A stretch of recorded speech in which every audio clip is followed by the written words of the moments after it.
Alrighty, this another SEP. Funny, just talking about SEPs. Segue. Educational establishments and childcare facilities. Yes, a nightmare. Ask Councillor Warren. 2017, we've got Mr. Chiang Lim, is it? Gee, how well? Good evening, Mayor Reagan, Deputy Mayor Reagan, Councillors, CEO, Mr. Brownlee, senior staff, ladies and gentlemen. My name is Chiang Lim. I am the CEO of the Australian Childcare Alliance, New South Wales. Firstly, thank you for the opportunity to speak to you as a peak body representing 1,600 childcare services across New South Wales, overwhelmingly operated and owned by small to medium-sized businesses, many of whom are in your LGA. You will be familiar with the economic law that says that increases in supply pushes down prices. However, in childcare, that does not happen to be the case at all. The Commonwealth has consistently been reporting high proportions of early childhood education and care services with vacancies. In fact, their most recent report stated that such proportions of services having vacancies have reached their newest peak, with 93% of long daycare, 93% of family daycare, and 95% of out-of-school hours care all reporting vacancies.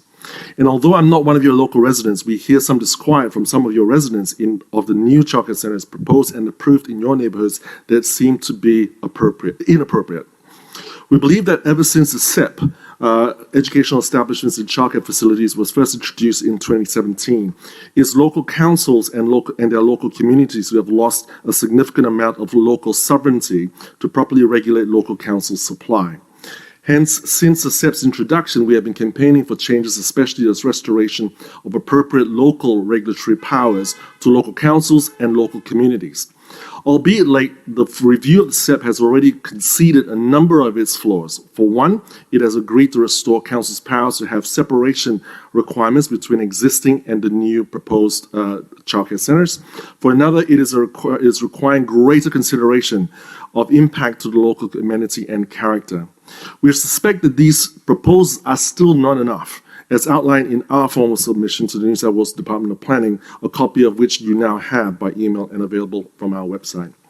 And as part of our ongoing advocacies, it is also worth noting that the New South Wales Department of Education and the Australian Building Code of Australia are conducting their respective reviews about children's safety in terms of emergency and evacuations from childcare centres, especially in multi-storey buildings. As a peak body, we continue to engage with numerous local councils all across New South Wales who are experiencing childcare oversupply.